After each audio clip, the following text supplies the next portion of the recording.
Have a wonderful day. Enjoy the story. Eliza looked up at the towering Miller Enterprises building, then glanced at her reflection in the glass entrance.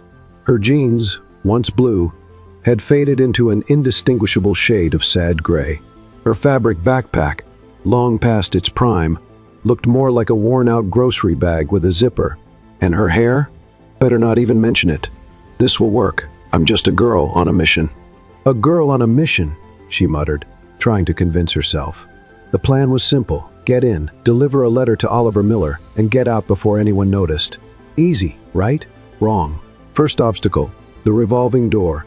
Eliza charged in and got stuck in the middle, pushing one way then the other, only to realize she was spinning in the wrong direction. When she finally escaped, she crashed shoulder first into the receptionist's desk, knocking over a cup full of pens. "Hi, I'm here to deliver a letter," she announced, as if that were completely normal. The receptionist, who looked like she had stepped out of an executive fashion catalog, eyed Eliza from head to toe with a face that clearly asked, "How did you get in here? Appointment? Badge? Invitation? Secret code?" she listed, raising an eyebrow. "I have a letter," Eliza repeated, as if that would solve everything. "It's urgent for Oliver Miller. I just need to see him for a second." The receptionist didn't even blink. She pressed an invisible button, and within 3 seconds, a security guard appeared, built like a 4-door wardrobe. "No badge, no entry," the human wardrobe declared. Eliza looked at the letter, then at the security guard, then at the elevator doors just as they opened. Without thinking, she let out a small squeak and ran, slipping inside before the doors could close. "Hey, come back here," the security guard shouted, taking 2 steps before realizing no one was stopping the elevator. Eliza had rushed in so fast that she crashed into a guy carrying a tray of coffee. As the elevator went up, she tried to wipe cappuccino foam out of her hair. Not knowing which floor to get off at, she pressed the first button she saw. When the doors opened, she stepped into a room full of people wearing headsets, cables running across the floor, massive screens, and the buzzing energy of a corporate talent show. "Okay, Eliza, just blend in," she whispered to herself.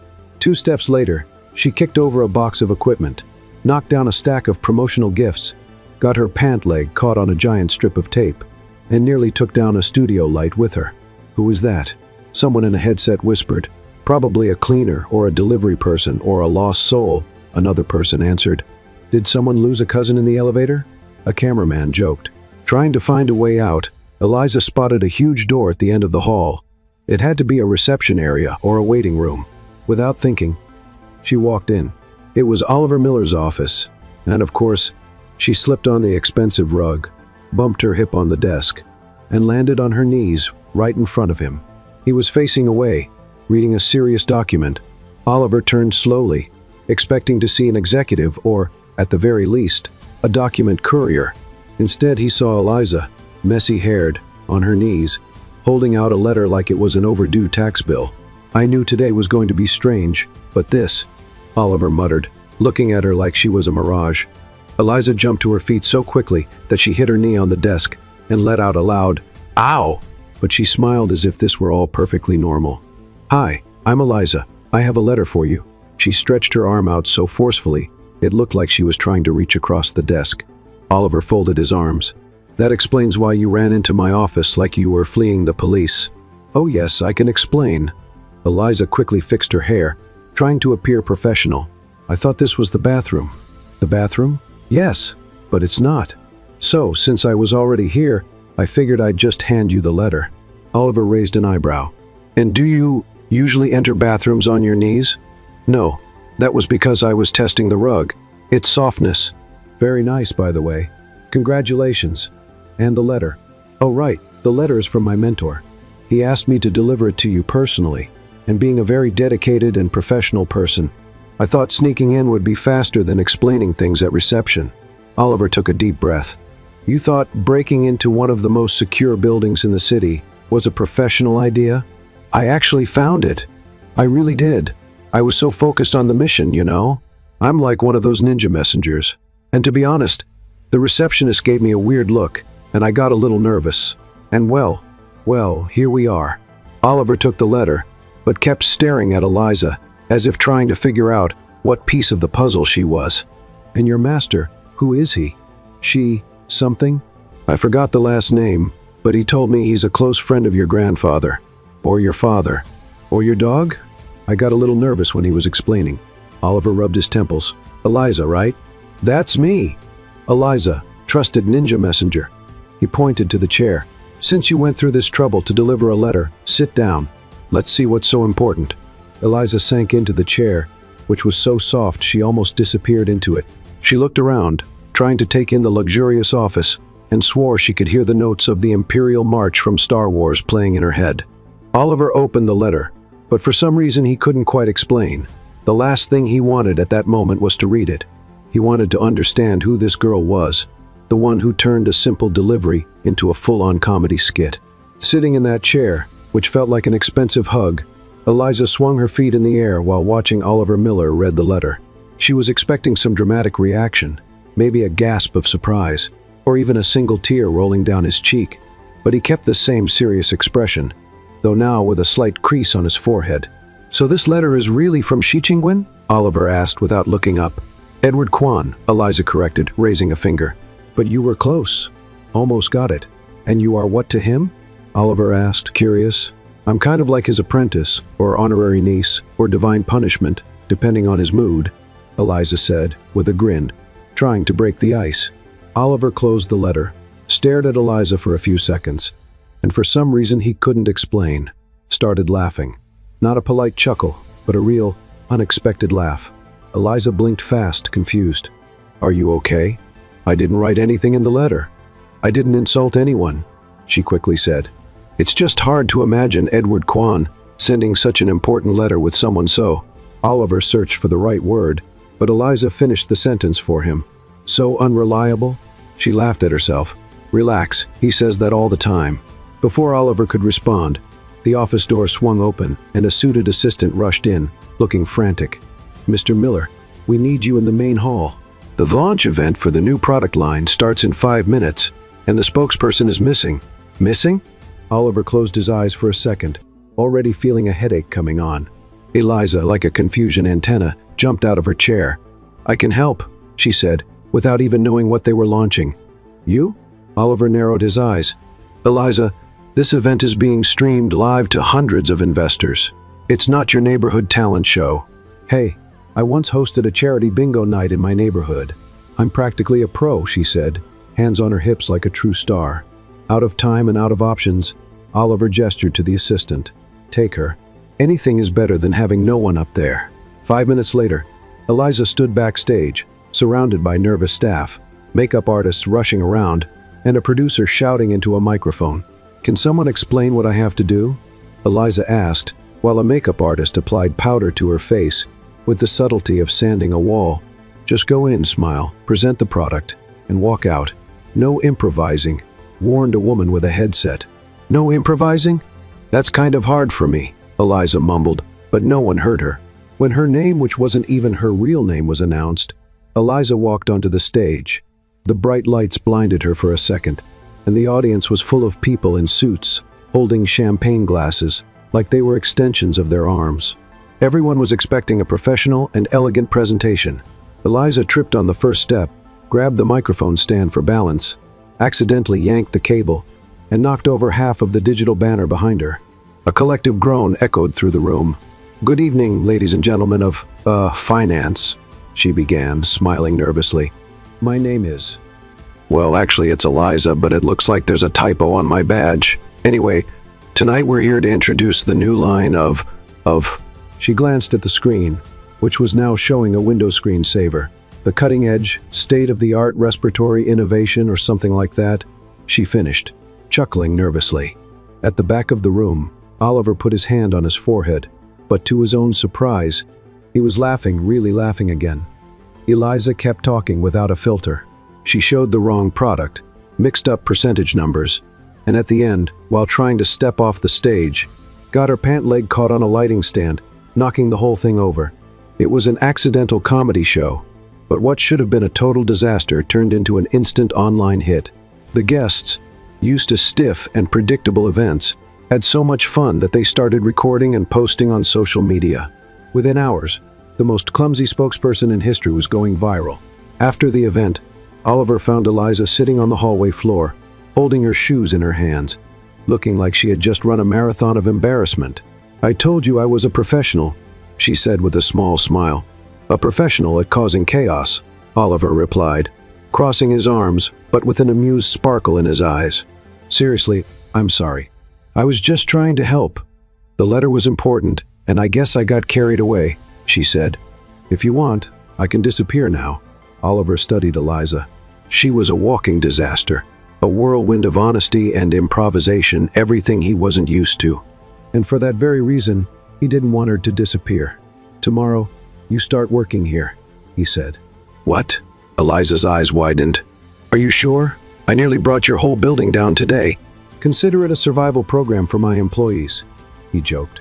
"You said you wanted to deliver the letter in person because you were reliable. Let's see if that's true." Eliza jumped to her feet, excited. "I promise I'll be the best." "Whatever my job title is," she said, extending her hand. Oliver shook it, feeling for the first time in years that something or someone was about to completely turn his routine upside down. The next morning, Eliza showed up with a backpack almost bigger than she was, packed with snacks, notebooks, and even a flashlight she swore she might need. As she walked past reception, she waved at the receptionist with a victorious smile. "I'm back, sweetheart," she sang. "Is this really happening?" The woman muttered in disbelief. Up in the executive office, Eliza was given a makeshift desk next to the copier. Her mission: help wherever needed. "Eliza, can you organize these contracts alphabetically?" an assistant asked. "Of course. Is that with A or C?" she answered, completely serious. Within 2 hours, Eliza managed to spill coffee on the printer, answer a call thinking it was the intercom, and set off the fire alarm while trying to open a drawer. Each time something happened, Oliver was informed, and each time he heard about another disaster, he laughed to himself in his office. Eliza didn't know it yet, but her spontaneous chaos was bringing something to Miller Enterprises that hadn't been there in a long time: life. And for Oliver, this clumsy woman was the first genuinely interesting thing to shake up his perfectly predictable world. Now officially employed at Miller Enterprises, Eliza looked at her makeshift desk with the excitement of someone who had just won the lottery, even if her desk was technically a repurposed shelf next to the copier. "A palace of my own," she sighed, placing a small plastic pot with a $3 succulent on top for a personal touch. In the middle of her excitement, the printer suddenly started spitting out paper non-stop, like a possessed machine. Eliza tried pressing all the buttons, blowing on the sensor, and even giving the panel a gentle tap, but nothing worked. "This is a trap," she whispered, throwing herself over the machine to stop the avalanche of contracts flying onto the floor. Meanwhile, Oliver was walking down the hall and saw the scene. There was Eliza, practically hugging the copier, covered in papers, holding a stapler like it was a self-defense weapon. "Why am I not surprised?" Oliver muttered, unable to hide his smile. He stood there for a few seconds, just watching. Eliza was like a tiny walking hurricane, completely out of place in this world of neatly tied ties and serious faces, and for some strange reason, watching her was becoming addictive. "Mr. Miller." Eliza saw him and immediately tried to straighten up, but as she got up, her shoelace got caught on the copier and she fell flat on the floor like a sack of potatoes. Oliver took a deep breath. "Eliza, have you ever considered working for a demolition company?" he asked, offering his hand to help her up. "That could be my backup plan," she smiled. He hesitated for a moment, then said, "I have an off-site meeting now. Come with me." "Me? Why?" "Because apparently, if I leave you alone for more than 15 minutes, you might bring the whole building down." "I'd rather keep you under surveillance," he replied dryly. But the truth was something else. Oliver was starting to realize that he liked having her around. It didn't make sense, but it made a difference. Eliza hopped into the luxury car, carrying her huge backpack and a small succulent pot on her lap. "The plant needs to breathe," she explained when Oliver gave the pot a curious look. The driver, impeccable in white gloves, tried not to react to the fact that he was transporting a passenger holding a plant and a lunchbox. "Is this meeting at some fancy restaurant?" Eliza asked. "Something like that," Oliver replied without going into details. A few minutes later, Eliza found herself sitting at a table so elegant that she was afraid to breathe too hard and knock over some silverware. Oliver was on the other side, looking at documents on his tablet, while the waiter handed her a menu in French. That's a lot of vowels for such little food, Eliza whispered, looking at the menu. Is this a dish or a Wi-Fi password? Oliver looked up. You don't have to order anything fancy. Just pick whatever you like. Do they have koya? She asked, completely serious. Oliver choked on his water. Probably not. That's fine. I adapt. Adaptation is my middle name. Well, my third. My second is Disaster. Eliza Disaster Adaptation Silva. Nice to meet you. She extended her hand as if for the first time. Oliver took her hand but just shook his head, smiling slightly. Why did you take this job? He suddenly asked. To be honest, she put the menu down. I just wanted to deliver the letter and go home. But then you hired me, and well, who am I to turn down a fancy job like this? Even after everything that happened, you almost ruined the company's event. Oh, but it was fun, she said. And look at that, you're smiling. Mission accomplished. Oliver was quiet for a few seconds. She was right. He had been smiling more and more since Eliza showed up, but it made no sense. He, known as the most serious and cold CEO in the city, was now laughing because of a girl who barely knew how to use a printer. And you, Eliza continued, why are you so stiff? Stiff? Oliver raised an eyebrow. Yes, you walk straight, talk straight, even breathe straight. It's like someone hit the executive mode button and forgot to turn it off. You laugh so little, I bet you charge a tax on laughter. Oliver tried not to laugh but failed. I guess I just got used to it, he replied. I could never. My life is a soap opera. If I walk too straight, I trip over my own emotions. Let's play a little game. Those who only read the comments, type pizza in the comments. Only those who made it this far will understand. Now, let's get back to the story. Dinner continued with unexpected questions and honest answers. Eliza talked about her childhood in the village, about her mentor, about her failed attempts at normal jobs, including the time she accidentally fried a flip-flop, thinking it was a steak.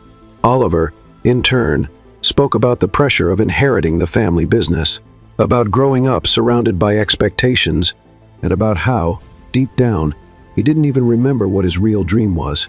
And what was it? Eliza asked, leaning forward. I wanted to be a pianist, Oliver said without thinking. Eliza blinked, surprised. You? But you look like you were born wearing a tie. I know, he smiled slightly. But I guess everyone has a hidden side. Eliza smiled back. I like this hidden side. Let's find it. After dinner, Oliver dropped Eliza off at home, a small house lent by her mentor. Before going in, she turned around. Thanks for dinner, boss. Tomorrow I can bring koya for us to share. I'll pass, he replied. But Eliza was sure she saw a hidden smile. The next day, Eliza showed up at the office with a box of koyas and a thermos full of tea. She walked into Oliver's office without knocking. Formalities weren't really her thing. Coffee is old news. Now it's tea with koya, she announced, holding out the tray. Oliver took a koya like someone accepting a challenge. He bit into it, chewed and laughed. See? Eliza cheered. I knew you liked living dangerously.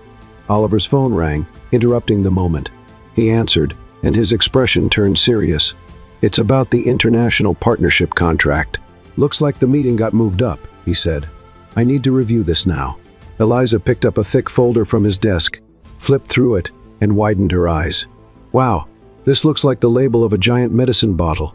Oliver looked at her, then at the documents, then finally at the koya in his hand. Want to help? He asked, half joking. Me? Get in your way? Absolutely. She threw her backpack on the floor and sat beside him. The two spent the afternoon together, Oliver explaining complex terms and Eliza translating them into normal people language. Between contracts, they laughed, fought over the last koya, and debated whether chamomile tea was a valid corporate stress reliever. And just like that, without realizing it, Oliver started to enjoy Eliza's presence more than he should. Meanwhile, in the company hallways, rumors were already flying. The clumsy girl who had barged into the company had become the topic of the day. Some thought she was a long-lost relative of Oliver. Others suspected she was some kind of undercover spy. The only certainty was that no one had ever seen Oliver Miller like this, laughing in the middle of the workday. And Eliza? Well, she was just being herself. No filters, no disguises, no fear of being the misplaced puzzle piece. And maybe that was exactly what Oliver needed. The morning started like any other at Miller Enterprises. Or almost. Eliza arrived out of breath, dropping half the folders she was carrying balancing a cup of passion fruit juice that wobbled as if it might explode, and greeting every person in the hallway as if they were childhood friends. "Good morning, beautiful and successful people," she sang, ignoring the confused looks. At her makeshift desk by the copier, Eliza discovered someone had left an anonymous note stuck to her computer screen. "Eliza, you're the most talked about employee since that intern brought his mother to the corporate lunch. We're rooting for you or betting against you. Depends on the department. Look at that. I'm famous." Eliza grinned, pinning the note onto her Epic Moments board. Before she could fully celebrate her meteoric rise as the Queen of Chaos, the main elevator doors opened, and a woman walked onto the floor, as if stepping onto a red carpet, impeccable stilettos, perfectly styled hair, and a perfume so expensive you could smell it from 3 meters away. The hallways fell silent. It was her Amber Montgomery, Oliver Miller's ex-fiancée, model, influencer, socialite, and owner of a drama history worthy of a primetime soap opera. "Why is everyone so tense?" Eliza asked the intern next to her, who looked like he was holding his breath. "She's back," he whispered, as if talking about an urban legend. "Who? Casper the Ghost?" Eliza blinked. "The boss's ex-fiancée," the intern answered with the energy of someone who knew the day's entertainment was secured. Eliza followed everyone's gaze and saw Amber marching straight toward Oliver's office. No knocking, no announcing herself, no asking for permission, because of course, who needs manners when you were once one step away from a millionaire wedding? Eliza, being a professional-level busybody, grabbed her backpack and sneaked down the hallway, pretending to get coffee just so she could eavesdrop near the door. Inside, Amber tossed her designer purse onto the desk and crossed her arms. "Oliver, darling, I thought it would be polite for us to meet again as 2 mature adults," she said, as if rehearsing for a courtroom drama. Oliver sighed, not looking up from his computer. "Amber, we've already talked about this." "Talked? You gave me a no and disappeared. That's not a conversation that's running away," she shot back. Outside, Eliza almost spilled her juice while trying to press her ear against the door. "Nothing like top-tier gossip to start the workday right. I didn't disappear. I just moved on with my life." Oliver finally looked up. "And you should do the same." "Of course. Moving on just like you are with." Amber paused for dramatic effect. "That girl with the colorful backpack who looks like she just walked out of summer camp." Oliver raised an eyebrow. "Eliza?" "Eliza." Amber repeated the name like it was an insult. "Seriously, Oliver, you went from a magazine cover woman to an assist who trips over her own shadow. First, she's not my assistant. Second, my personal life is none of your business," Oliver replied firmly. "Oh, but of course it is. You think the press won't love to hear that the great Oliver Miller is involved with someone completely outside his circle?" Amber smirked. "I'm not involved with anyone," Oliver said, but the sentence came out more defensive than he intended. Outside, Eliza was holding back a nervous laugh. She wasn't sure if she should feel offended or invite Amber to watch her live performance of Clumsy moments. Later, as Eliza attempted to organize some folders and promptly dropped half of them, Oliver appeared next to her makeshift desk. "We need to talk," he said. Eliza swallowed hard. "I swear I didn't touch the emergency button again. That was the wind. It's not about that. It's about Amber. The ex. The one who looks like she belongs on the cover of an expensive perfume ad. I saw her come in, and by chance, I may have overheard parts of the conversation, but just by chance, okay? I'm not a gossip. I'm just naturally curious. It's in my DNA," Eliza blurted out without taking a breath. Oliver rubbed his temples. "She thinks there's something going on between us." Eliza made a face. "Something going on? You and me?" "That's a good one," she burst out laughing, slapping her own leg. "I can barely figure out the coffee machine, let alone get involved with the CEO." Oliver stayed silent, just watching her laughing fit until Eliza finally noticed. "Wait, are you offended?" "Oh no, I didn't mean you're not dateable. It's just that, you're like a penguin in a fancy suit, and I'm a guinea fowl with a colorful backpack. We come from different worlds."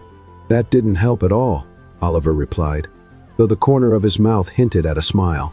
Throughout the week, Amber showed up every single day with increasingly ridiculous excuses. First to return a forgotten shirt, then to discuss an old contract. By the third day, she claimed she wanted to donate a vase to the office.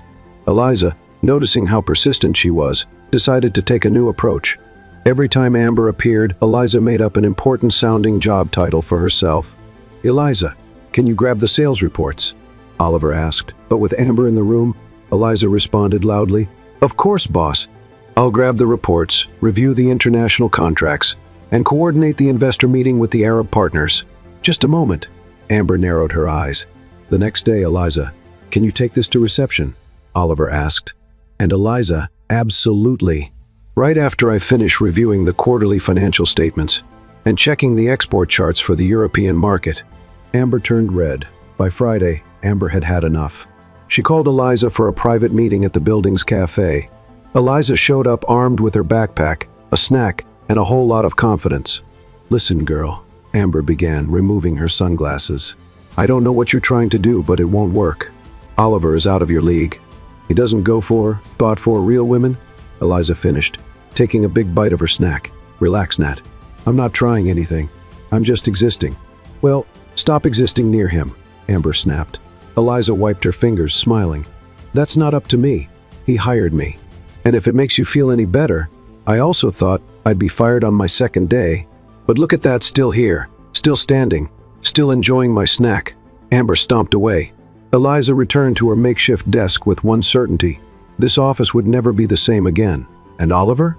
Well, the more Amber tried to push Eliza away, the more he realized he didn't want her to leave. Somehow, the girl who tripped over cables and knocked over files was turning his world upside down, and strangely enough, he liked it. That Monday, Eliza arrived as if she were preparing for battle. In her backpack, along with her usual snacks and her notebook of brilliant ideas, she brought a tray of homemade chocolates to build corporate alliances. It was a sophisticated strategy, or at least it was in her mind. "Good morning, corporate world," she announced, handing out chocolates like the Easter Bunny. The employees, already used to her antics, accepted the treats with a mix of gratitude and fear for whatever she might do next. Meanwhile, in the executive offices, Amber wasn't feeling so sweet. After her talk with Eliza, she decided it was time to act. If Oliver liked chaos, she'd give him a dose of carefully planned chaos, the kind that could ruin reputations. By mid-morning, Eliza was called into Oliver's office.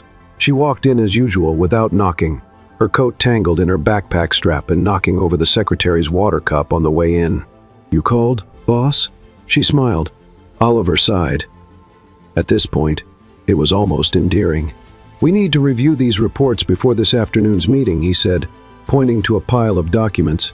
Eliza pulled up a chair beside him, but in her excitement, she sat down so hard that one of the wheels slipped, sending her sliding backward, like she was surfing on the carpet. "I'm fine," she shouted, already scrambling back into position. Oliver pinched the bridge of his nose, trying to suppress a laugh. "How do you manage to turn every simple task into a comedy scene?" "Natural talent," she shrugged, grabbing the reports. While the two worked together, Amber put her plan into action. Using her internal connections, she spread the rumor among some executives that Eliza had joined the company with ulterior motives, that she was getting close to Oliver out of self-interest, using the old master's name as an excuse. The rumor spread fast. By lunchtime, people were already saying Eliza was a gold digger and that Oliver was falling right into the trap of the clumsy but innocent-looking girl. Eliza, unaware of the gossip, was too busy trying to understand what consolidated cash flow meant and why there were so many complicated words just to say how much money came in and went out. "Oliver, can I make a suggestion?" she asked. "That scares me, but go ahead. Why don't you guys write these reports in normal people's language? Instead of analysis of liabilities and assets, it could just be how much we spent on useful stuff and how much we wasted on nonsense." "Oddly enough, that makes sense," Oliver admitted, amused. Their growing closeness was becoming more and more obvious. Oliver, who used to stay locked in his office, now insisted on reviewing everything alongside Eliza, even knowing she would turn every meeting into an improv show. But as they grew closer, the walls around her were closing in. The next afternoon, Eliza was called into the compliance department, a word she could barely pronounce. "Eliza Silva, correct?" asked a woman with square glasses and a serious look. "That's me, employee of the month for tripping over things and champion of spilling coffee. We are investigating an anonymous complaint," the woman continued, ignoring the humor.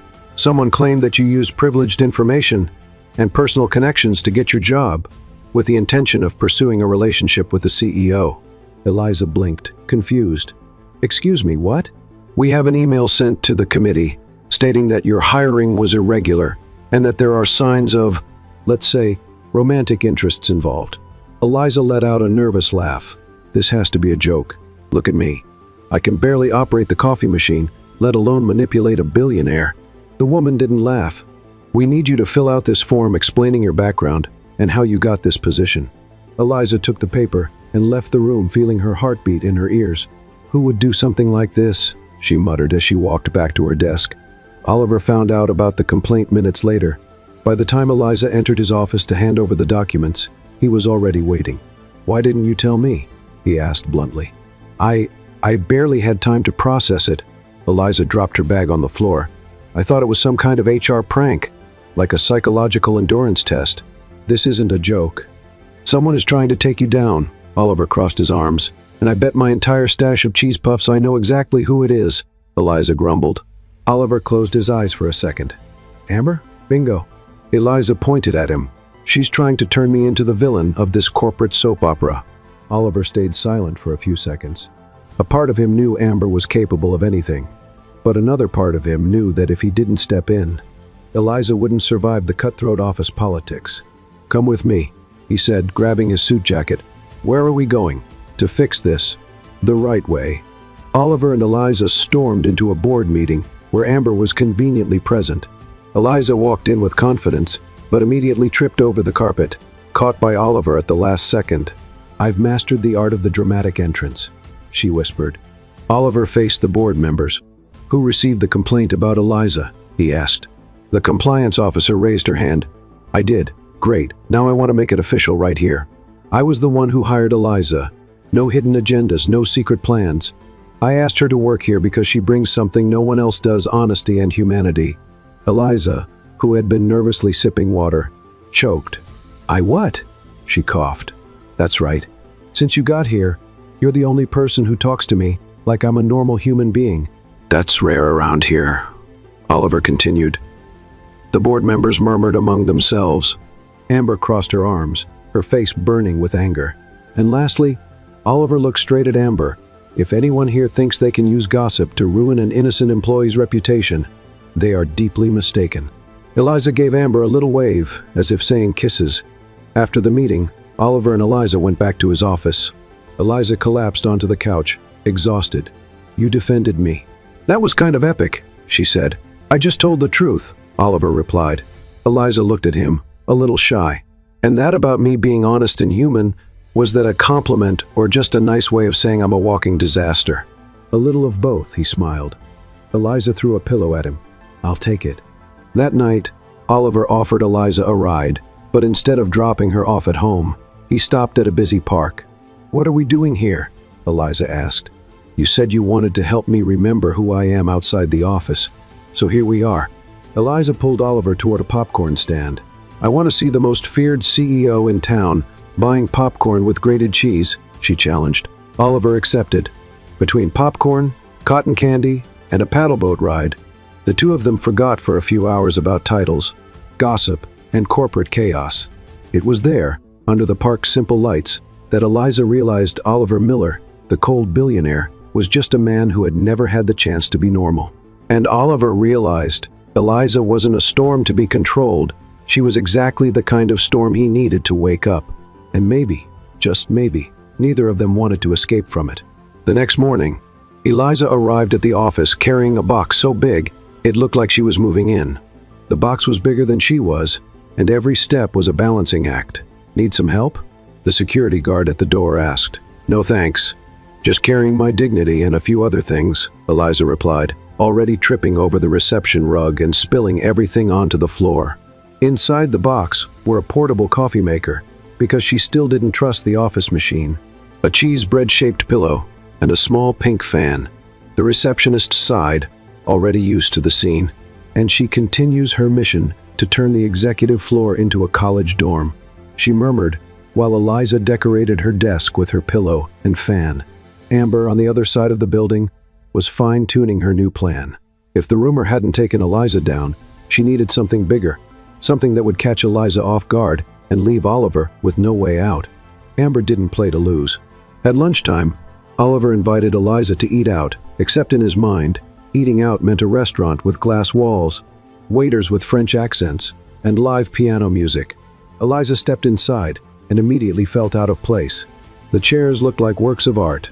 The glasses were so polished you could fix your hair in their reflection, and the water came with a floating slice of lemon, like a spa for cups. "I should have packed a lunch," Eliza whispered. "Relax. No one is judging you," Oliver assured her, but Eliza was already nervous. She tried to pull out her chair and ended up dropping her napkin on the floor. Then she attempted to order in French, but mixed up words and accidentally asked for a roasted duck that tastes like a chair. "It's impressive how you turn any lunch into entertainment," Oliver said, amused. Eliza laughed, but noticed that nearby tables were watching them with too much curiosity. "Why does it feel like we're a spectacle?" she asked. Oliver looked around. "Because we are. Ever since that rumor started, everyone wants to know who the mysterious girl is who supposedly won me over." Eliza almost choked on her lemon water. "Won you over? I haven't even won over my own cat. He only tolerates me because I feed him." Oliver actually laughed. "Relax. Let's just have lunch. The world can wait." While they ate, Amber made her final move. She convinced a journalist friend to catch Oliver and Eliza's lunch and turn it into a news story. With a few twisted words and carefully chosen angles, the gossip site would publish, "Cold CEO tamed by mysterious girl, who is the new woman in Oliver Miller's heart." Eliza had no idea she was about to go viral again. That afternoon, when they returned to the office, Eliza found her face plastered on screens and phones everywhere. Employees whispered, exchanged links, and stifled giggles. "What's going on?" she asked the office gossip intern. "You're trending, boss," he said, showing her his phone. There she was, caught mid-bite with her fork in the air, in what had to be the worst-timed photo ever. Next to her, Oliver was actually smiling, a rare sight, and the headline gleamed, "The clumsy girl who won over the coldest CEO in town." "I'm going to be sick," Eliza muttered. Oliver saw the article at almost the same time. He walked into Eliza's office with his phone in hand, his expression a mix of irritation and second-hand embarrassment. "Eliza, what is this?" "I swear I had nothing to do with this." She raised her hands. "I don't even have decent internet at home. My Wi-Fi is so bad that a carrier pigeon would be faster." Oliver threw his phone onto the desk. "This is Amber's doing. Of course it is. She probably has an entire album called Foolproof Plans to Ruin Eliza. And this is just volume 1, Eliza muttered, rubbing her temples. "I'm going to fix this," Oliver said. But before he could leave, Eliza grabbed his arm. "Wait! If we try to deny it, people will think we're hiding something. You know how the internet is. The more you deny, the more they believe it." Oliver looked at her. "So what do you suggest?" Eliza gave a mischievous smile. "We do the opposite. We laugh about it. We act like it's the most ridiculous thing in the world. Because it is." Oliver crossed his arms, intrigued. "What do you mean? Give me your phone." Eliza took his phone, opened the camera app, and snapped a selfie of the two of them making silly faces. "I'm posting this on my profile," she explained, with the caption, "A cold CEO and his clumsy employee taking over your timeline with this delicious gossip." Oliver looked skeptical at first, then chuckled. "This might actually work. Trust me, boss," Eliza winked. Within an hour, Eliza's post went more viral than the original article. People loved her honesty, humor, and soon the public was rooting for this unlikely duo, even though they weren't actually a couple, at least not officially. By the end of the day, Oliver and Eliza stayed late reviewing documents, or trying to, since Eliza dropped the stapler 3 times and accidentally turned an important report into a paper airplane. "I've never seen anyone so dedicated to being a disaster," Oliver commented. "It's a gift," Eliza replied, tossing a paper airplane that hit him right in the forehead. They laughed, and the laughter lingered longer than it should have. At some point, silence took over. Eliza was too close. Oliver was staring too much. And suddenly, it wasn't so funny anymore. Oliver leaned in slightly, as if he was about to say something. Eliza held her breath. The space between them shrank until Eliza's phone rang loudly, with a blaring ringtone. "Sorry, it's my mom. If I don't pick up, she thinks I've been kidnapped." Eliza grabbed her phone, feeling both relieved and frustrated. Oliver pulled back, adjusting his tie. "No problem. but they both knew something almost happened. Outside the office, Amber watched from the window, frustration all over her face. No matter what she did, she couldn't push Eliza away. Worse yet, the more she tried, the closer Oliver got to that chaotic girl. "If you two think you're getting a happy ending, you're very mistaken," Amber muttered to herself. But inside, Eliza and Oliver were too busy just being themselves to notice. Between clumsy moments, silly expressions, and flying reports, they were creating something. Amber had no control over a real connection, and this was just the beginning. Eliza arrived at the office, determined to have a peaceful day, or as peaceful as possible, considering her track record of accidental chaos. She brought a packed lunch, a bag of sour candies, and a roll of tape to mark off her office space, since her desk was still just that improvised spot near the copier. "No one's ruining my mood today," she mumbled, pressing the tape to the floor like she was claiming her territory. Of course, that wasn't going to last. By mid-morning, Oliver appeared at her desk with that familiar look the one teachers had right before handing back a test covered in red ink. "Something wrong, boss?" she asked, flashing a nervous smile. "Come with me," he said.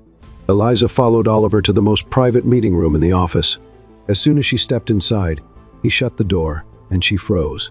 "Oh wow, if I'd known I would have brought my toothpaste. Always wanted to have a bright smile for a firing," she joked.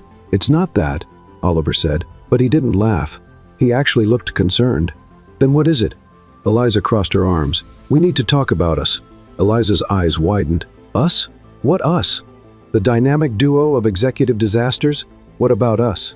Oliver ran a hand through his hair, visibly uneasy. "Since you got here, my entire routine has been turned upside down. I used to know exactly how each day would end, and now I don't even know how each hour will go." "Is that a bad thing?" Eliza bit her lip. "No, it's strange, but not bad." Eliza was quiet for a few seconds, processing. "Oliver, are you saying you like me?" Like me?" she asked, blinking fast. "I'm saying you make me feel things I haven't felt in a long time," he admitted honestly. Eliza was silent for exactly 3 seconds. "I won the bet," she suddenly yelled. "What bet?" Oliver jumped. "I bet myself that deep down, you were actually a human with feelings, and that your whole corporate robot thing was just an act. I knew it. I knew it." Oliver laughed, shaking his head. "You're completely insane. Insane is going through life without laughing, Oliver Miller. Welcome to the fun side." He looked at her differently. That clumsy girl, carrying a backpack bigger than herself, and with no filter when speaking her mind, had somehow invaded his life, and now it seemed impossible to imagine his routine without her. "So does this mean you like me too?" Oliver asked, half joking, half serious. Eliza scratched the back of her neck. "Well, I do like you, but my love life is like an all-you-can-eat pizza buffet. Seems like a great idea at first, but always ends with a stomachache." "We could give it a try," Oliver suggested, stepping closer. Eliza felt her face heat up. "Try what?" "A real date. No contracts, no snacks in the middle of reports. Just the two of us." Eliza turned red, but before she could respond, the office door swung open. "Oh, am I interrupting something?" It was Amber, wearing her usual sly smile. Eliza nearly jumped. "No, of course not. We were just rehearsing a corporate training skit. I was the unhappy customer, and he was the salesperson trying to convince me to buy a toaster. Training stuff." Eliza made up on the spot. Oliver closed his eyes for a second, holding back a sigh. "Amber, what do you need?" "Need? I came to bring this." She held up an envelope. "It's about the merger contract with the European company. We need to review it before tomorrow's meeting." Oliver took the envelope, and Amber gave Eliza one last glance before leaving. "She's like a final boss in a video game," Eliza whispered. "The further we get, the harder she becomes." That afternoon, Oliver had an off-site meeting, and Eliza was left in charge of reviewing a presentation with no direct supervision. She put on a low-volume playlist, opened a soda, and started creating graphs with titles like "Money Coming In Yay" and "Money Going Out Ouch, My Wallet." Meanwhile, Amber was working on a different plan. With the help of a bribed employee who traded his loyalty for concert tickets, she gained access to Eliza's computer and sent from her email a disastrous message to the European supplier. The email was full of negotiation mistakes, ridiculous promises, and even a clause offering personalized gifts and relaxing massages to seal the deal. The plan was simple: blame Eliza for a so-called diplomatic incident, ruin her reputation, and prove she was unfit for any position, especially Oliver's heart.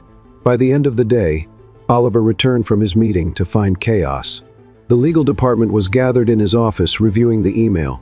The international relations director was in tears, and the European supplier was threatening to break off negotiations. "What happened?" Oliver asked. "Eliza," someone shouted. "She sent a completely inappropriate email to our biggest supplier." Oliver frowned. "That doesn't make sense. Eliza barely knows how to format an email, let alone handle an international negotiation." Eliza walked in, chewing gum and carrying a bag of cheese bread. Sensing the tense atmosphere, she swallowed hard. "Oh, bad timing?" Oliver handed her the email. "Did you send this?" Eliza read it and burst out laughing. "Look, I might be a little crazy, but I'm not stupid. I don't even know what logistics reciprocity clause means." "This is a setup." Amber stepped forward, feigning concern. "What an unfortunate situation, isn't it? I did warn you that bringing someone inexperienced into the company could lead to this." Eliza narrowed her eyes. "Oh, Nat, you've got some venom on your hands there." Oliver looked from Eliza to Amber, and something clicked in his mind. He knew his ex-fiancée's tactics all too well. Without another word, he picked up the phone and called the IT department. "I want to know who accessed Eliza's email today," he said. Minutes later, the answer came back. The access was from a remote computer, one registered to Amber. "Amber, dear," Oliver said, his voice dangerously calm, "we have a problem." She tried to argue, but Oliver didn't give her the chance. He asked her to leave the building immediately. Eliza, watching everything unfold with a mix of shock and pride, couldn't help herself. Oliver Miller, taking down corporate villains with just one phone call. "I applaud you." Amber stormed out, but before leaving, she threw out one last warning. "This isn't over." At the end of the day, Eliza and Oliver went up to the office terrace for some fresh air. They sat side by side on the ground, sharing the bag of cheese bread. "You defended me again," Eliza said. "And I'll keep defending you whenever needed," Oliver replied. Eliza smiled. "You know, I thought you were just some stiff guy in a suit who didn't know how to smile, but you're actually nice. A little rigid, but nice. And I thought you were just a clumsy intruder, but you're one of a kind." Oliver looked at her in a way that made Eliza forget how to chew. Silence fell between them, a comfortable silence, until Eliza turned to him. "I've never had a boss stand up for me before. I just wanted to say thank you." Oliver stepped closer. "And I've never had an employee remind me how good it feels to laugh." They were so close that Eliza could smell his cologne, and when Oliver leaned in, she closed her eyes. This time, no one interrupted. It was a brief kiss, sweet, a little awkward, but absolutely perfect. "Does this count as a salary bonus?" Eliza asked, laughing. "Consider it part of your training," Oliver replied with a smile. And there, on the rooftop under the city sky, Eliza and Oliver discovered that chaos and order could, in fact, work together. The next day, Eliza arrived at the office with a smile that seemed glued to her face. The rooftop kiss, impossible to forget. She replayed it about 30 times in her head before falling asleep, and another 15 while brushing her teeth. "Good morning, beautiful building. Good morning, wall. Good morning, coffee maker that hates me," she sang as she practically floated down the hallways like the lead in a musical. But as always, Eliza's life wasn't just made of magical romantic moments. The moment she stepped into Oliver's office, she nearly knocked over the glass door and came face to face with Mr. Miller Sr. "Good morning, Father." The first mean Mr. Miller. Eliza tried to correct herself, but it was too late.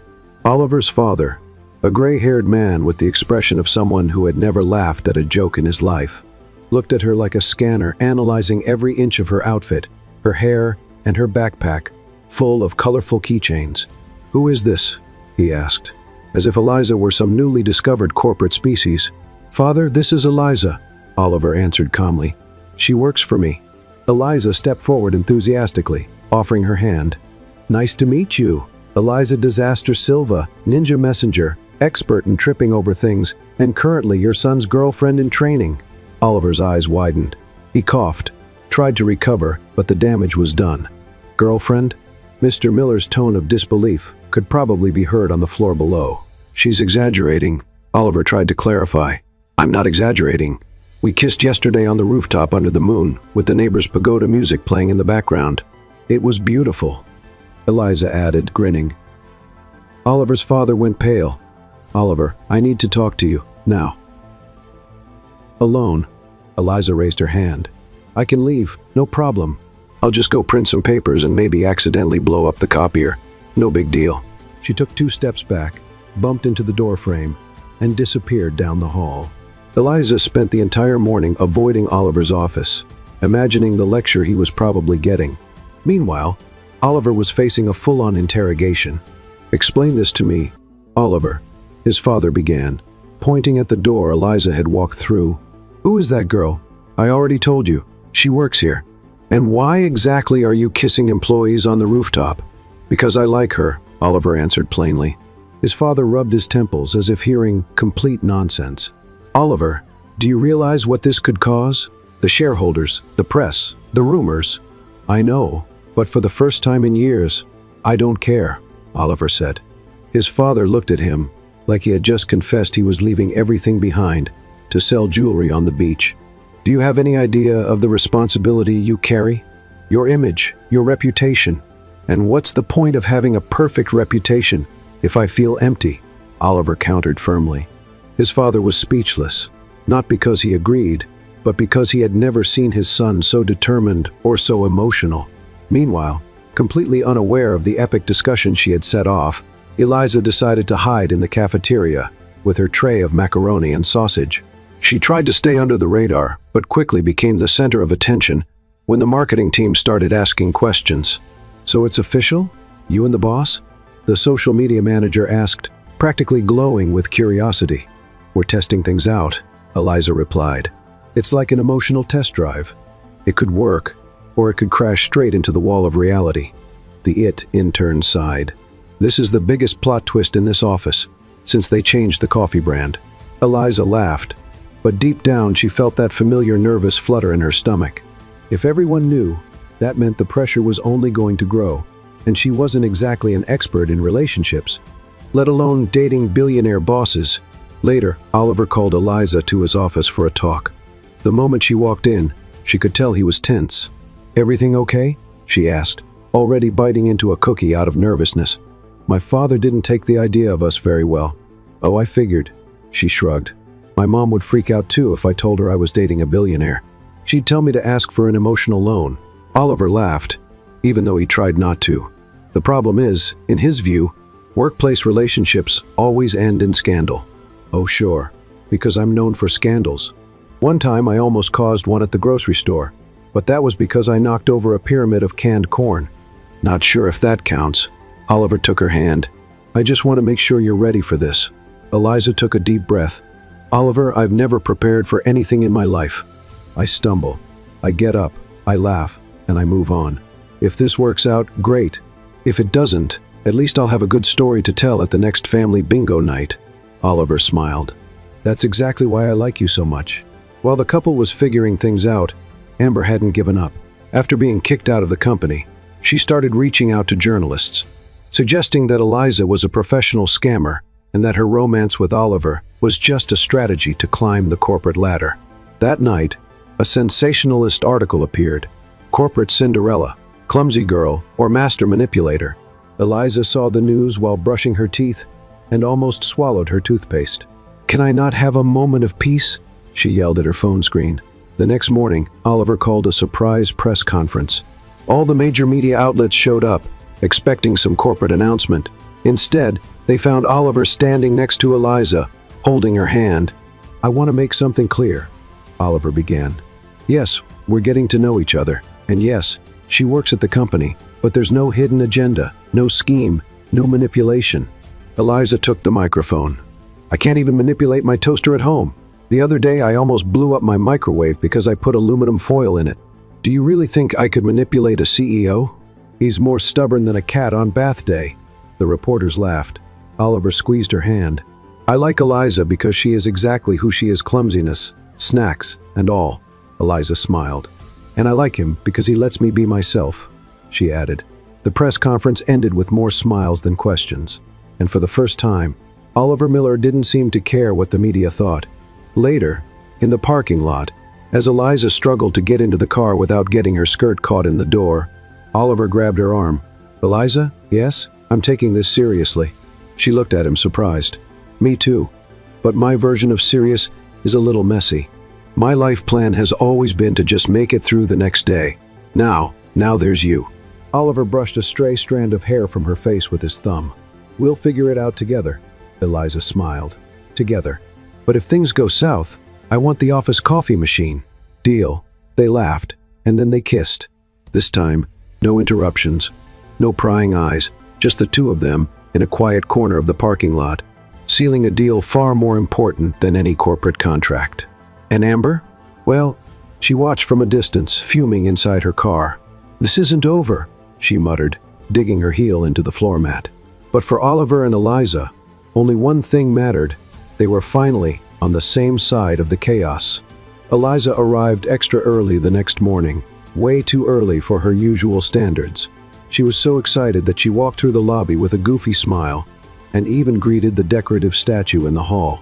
"Good morning, dear building. Good morning, revolving door. Nothing can stop me today."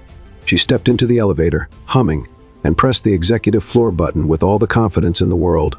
But that confidence lasted exactly 3 seconds, until she walked straight into Oliver and his father, Mr. Miller, in the hallway. Oh.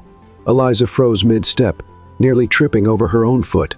"I don't want to interrupt an important father-son billionaire meeting, so I'll just blend in over here behind this plant."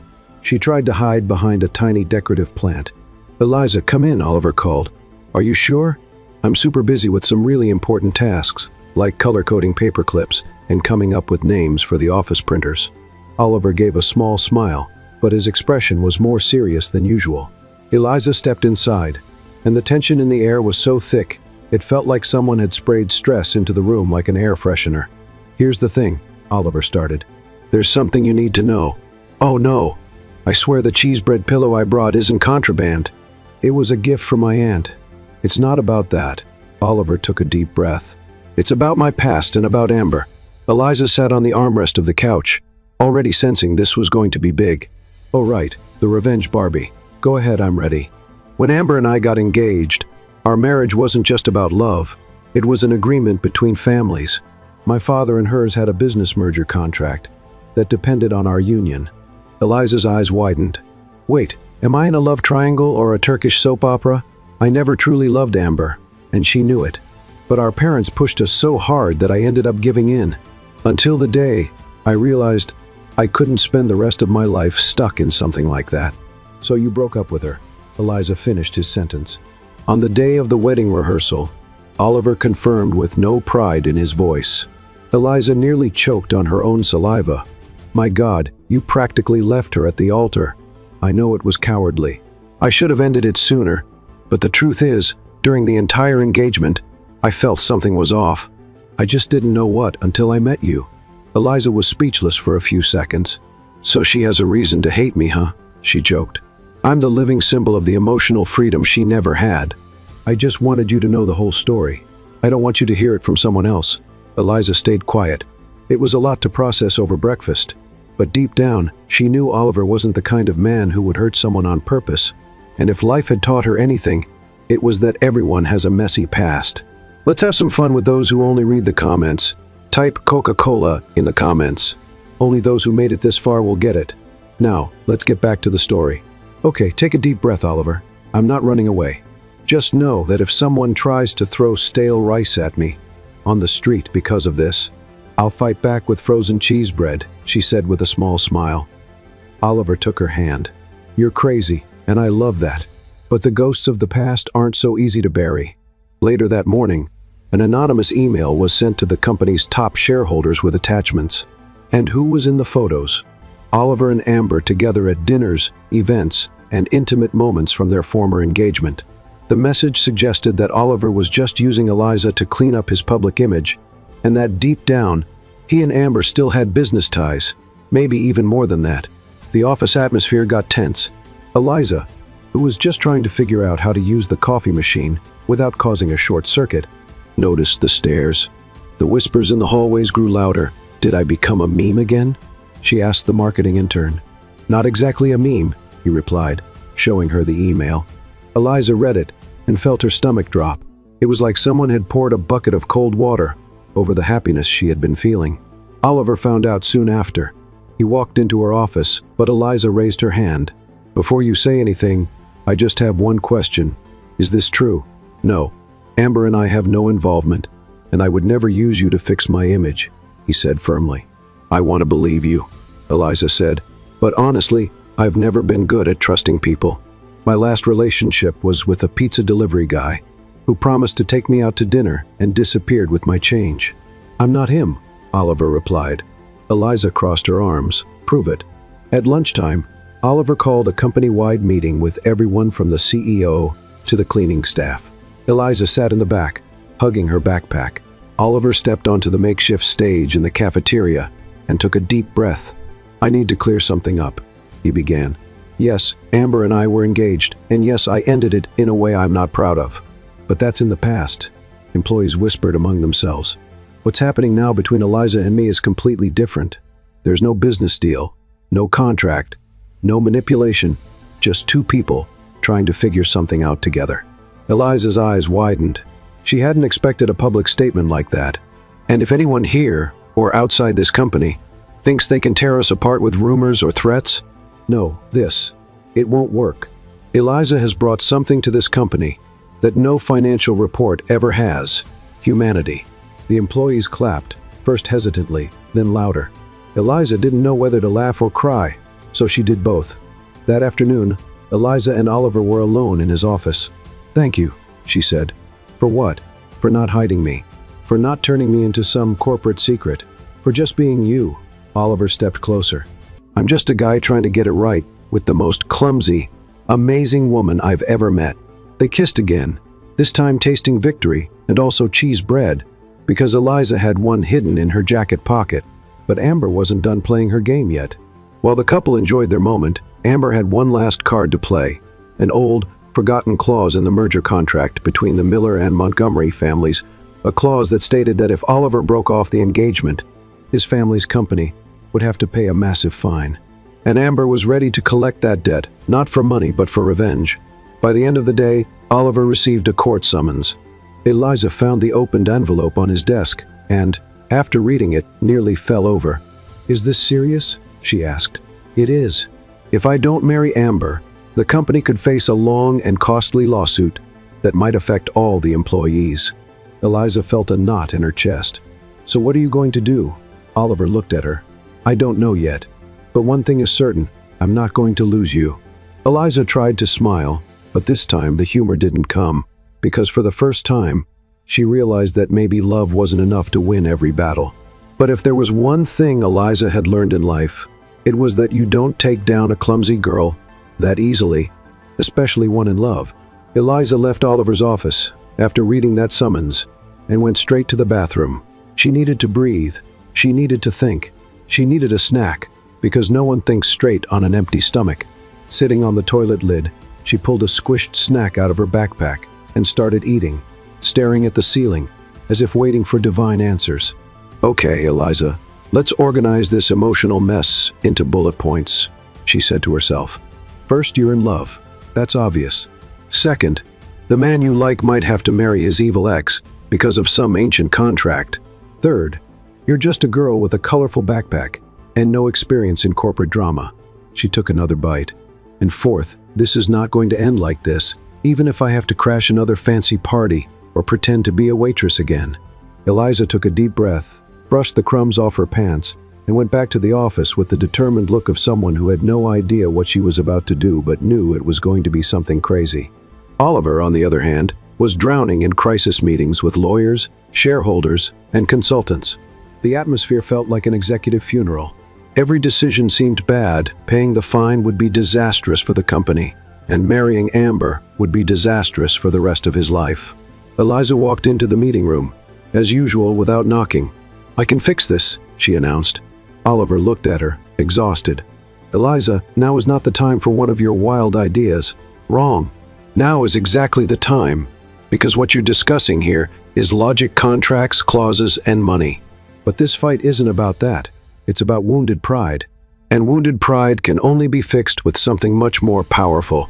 public humiliation. The lawyers exchanged glances like they were witnessing a supernatural event in the middle of the office. "Eliza," Oliver tried to interrupt. "Trust me, you hired me for my chaos, remember? It's time to use that to our advantage." Oliver sighed.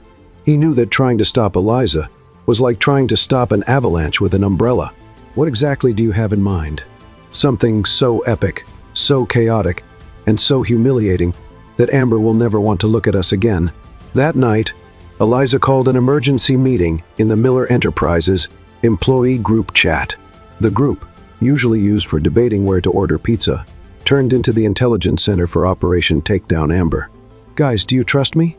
Eliza asked. The response was a mix of no and explosion emojis. "Perfect. Now help me. I need videos, audio recordings, anything embarrassing Amber has ever done or said while working here.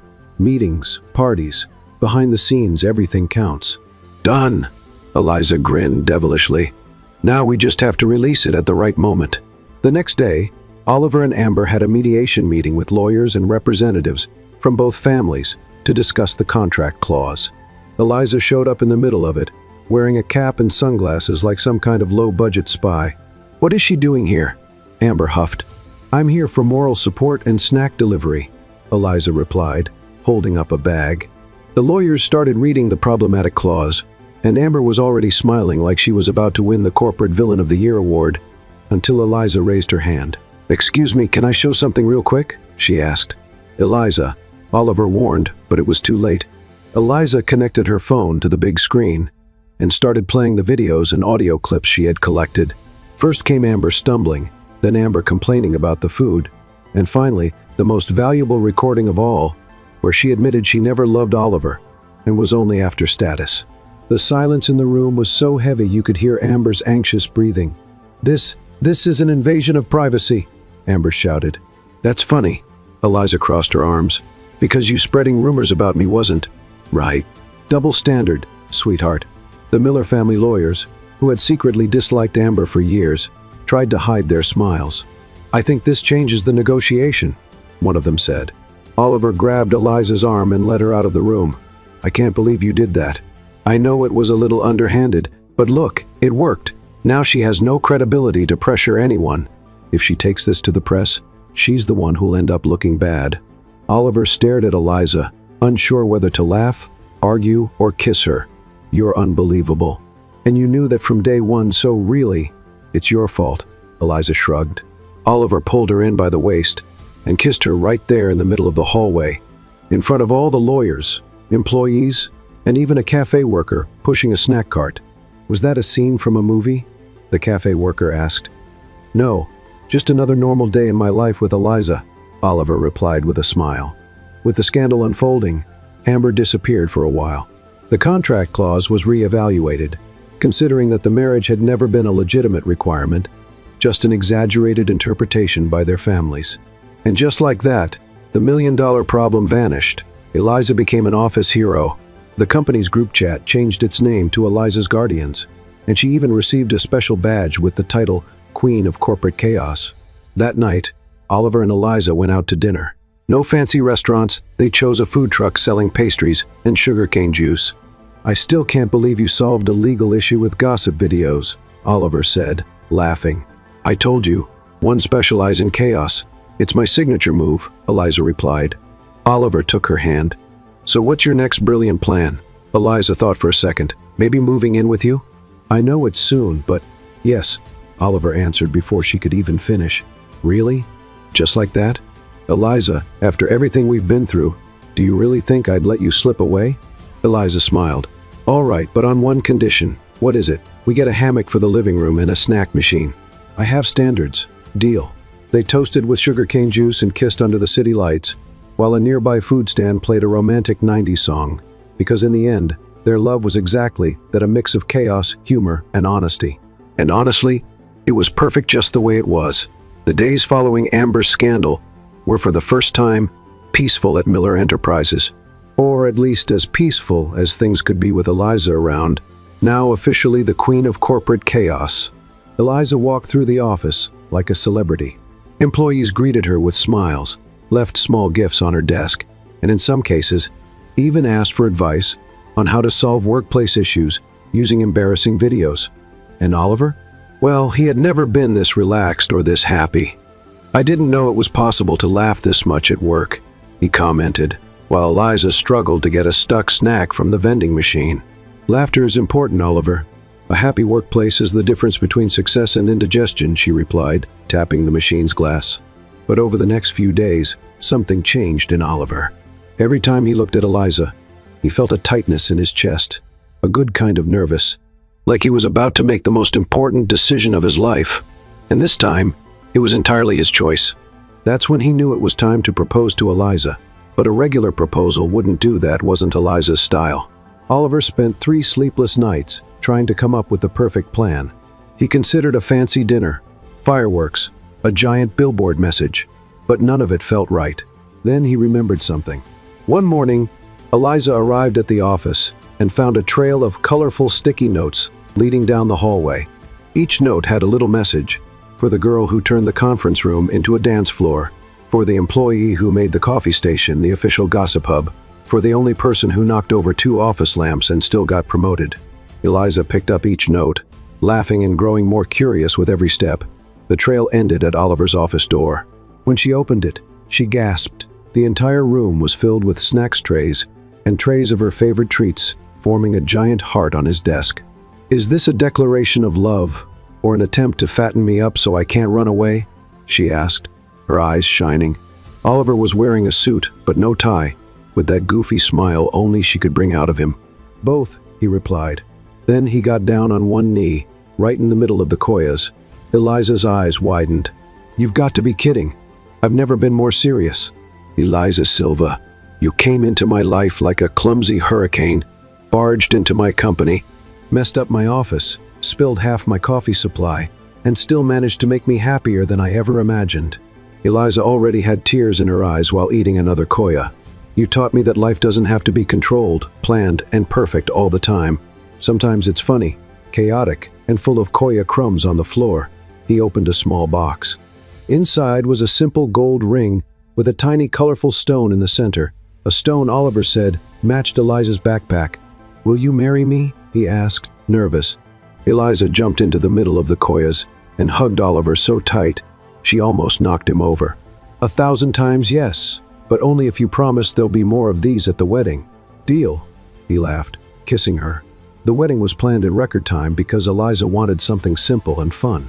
No red carpets or designer dresses. She wanted upbeat music, a 2-tier cake filled with dulce de leche, and a dance floor where even Oliver's great aunt could try a few moves. The ceremony was outdoors, in a garden filled with colorful lights and tables decorated with mixed flowers, because Eliza could never pick just one. Oliver, in a light-colored suit and a love-struck smile, waited at the altar. Eliza walked down the aisle to an acoustic version of a pop song, her special request. Her dress was light, with simple lace, and a hem she adjusted herself with hot glue because every seamstress in town already knew her reputation with sewing machines. But none of that mattered. What mattered was the way Oliver looked at Eliza, as if she were the most precious thing in the world, and the way Eliza looked at him, as if she still couldn't believe she had won the heart of the suit guy she once mistook for an office assistant. When the officiant asked if Eliza took Oliver as her husband, she grabbed the microphone. "Before I say yes, I just want to say I never thought this would happen. I've always been the girl who misses the bus, spills ice cream on her own pants, and shows up late on her first day of work. But you looked at me like no one ever has, even when I fell to my knees in your office." She laughed. "Even when I knocked over your company's banner, and even when I made you eat cold koyas. So yes, I do. I do want to make a mess of your life every single day until we're old and fighting over the remote control." Oliver chuckled and took the microphone. "I want to say something too." Eliza gestured for him to go ahead. "I spent my whole life planning every step, every decision, every minute, until you came along and showed me that the best things in life happen when nothing goes as planned. I love you just the way you are, with koyas in your pocket, a colorful backpack, and all the clumsy moments still to come. So yes, I do. I do want to laugh with you every day, even when life tries to knock us down." The guests applauded and cried. And then they kissed a kiss full of funny, heartfelt, and wonderfully imperfect promises. The reception was a mix of romance and chaos. Eliza kicked off the dance floor with a rock mashup, and Oliver awkwardly tried to keep up. They cut the cake with a cheese bread spatula, a gift from an employee, and toasted with soda straight from the bottle. And at the end of the night, Eliza took off her shoes, climbed onto a chair, and shouted, "Ladies and gentlemen, from this day forward, I officially declare this marriage." She slipped before finishing her sentence. Oliver caught her mid-air, just like in a romantic comedy. "Our way," she finished, laughing. And that's how Eliza and Oliver's wedding ended. No perfection, no fuss, just a whole lot of joy, a whole lot of love, and of course, a whole lot of koyas. What did you think of Oliver and Eliza's story? Leave your thoughts in the comments. On a scale from 0 to 10, what score would you give? Subscribe to the channel and turn on notifications to catch all our stories. And don't forget to check out more heartwarming tales by clicking here on the final screen.